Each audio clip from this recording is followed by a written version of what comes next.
তর্কের খাতিলে অনেক কিছু হয়। এই জন্য মানুষ বলে তর্কে বহুদূর।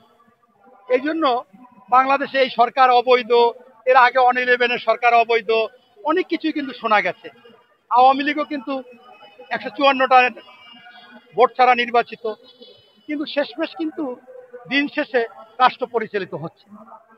তাই আমাদের যেহেতু সংস্কারের মাধ্যমে তত্ত্বাবধায়ক সরকার নিয়ে আসা হয়েছে, তাহলে কেন এটা পরে শুরু হবে, এখনই শুরু হোক।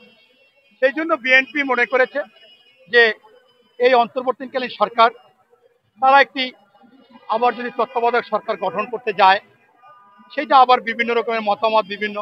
তাই এই সরকারের মাধ্যমেই, এই সরকারের মধ্য থেকেই তারা শুধুমাত্র তাদের অবস্থানটাকে পরিবর্তন করার জন্য বিএনপি পরামর্শ দিয়েছে। এটা আমার কাছে মনে হচ্ছে যে অত্যন্ত গুরুত্বপূর্ণ এবং এটা সঠিক। কারণ আপনার যদি একই সাথে হয়ে যায়, যদি সময় ক্ষেপণ না হয়, যাচাই বাছাই না করতে হয়, বিভিন্ন কথাবার্তা হলো না, যেহেতু এটাও একটা অন্তর্বর্তীকালীন সরকার বা তত্ত্বাবধায়ক সরকার, কিন্তু তত্ত্বাবধায়ক সরকারের মেয়াদ যেহেতু 3 বছর থাকবে, সেই জন্য বিএনপি যথাসময়ে যথা সিদ্ধান্ত নিয়ে তারা প্রস্তাব দিয়েছে। এই প্রস্তাব অতি উত্তম এবং এটা হওয়া উচিত। আমি মনে করি ডক্টর মোহাম্মদ ইউনূস বিশ্ববরণ্য একজন ব্যক্তি এবং যার সাথে বিশ্বের ভালো ভালো দেশের সাথে সম্পর্ক, তিনি এই কাজটা করবেন এবং করে সকল সমালোচনা থেকে তত্ত্বাবধায়কে চলে আসবেন। আসলে তত্ত্বাবধায়ক আমাদের সেই আবার তত্ত্বাবধায়ক শুরু হয়ে গেল। সেই শুরু হলে সেইভাবে আমাদের নির্বাচন হবে এবং এই তত্ত্বাবধায়ক সরকারটা খুবই দরকার।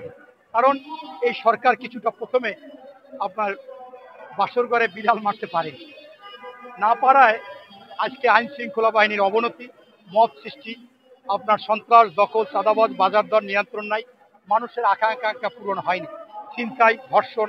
তাই সেইটা পূরণ করতে গেলে একটা নির্বাচন দরকার।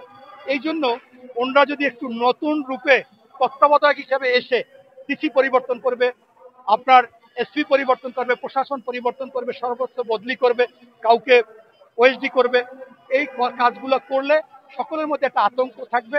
এবং 1991 সালে বিচারপতি শাহাবুদ্দিন যেমন 90 দিনে বাংলাদেশ নিরপেক্ষ করে ফেলেছিলেন, এই ধাক্কাটাও এরকম একটা নিরপেক্ষ করার সুযোগ হবে।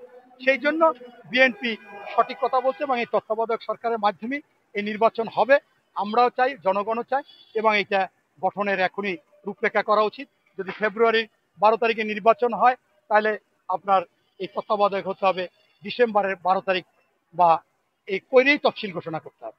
মানে 5-7 তারিখ করলে অসুবিধা নেই, বা ডিসেম্বরের শেষে করলেও, প্রথম করলেও অসুবিধা নেই।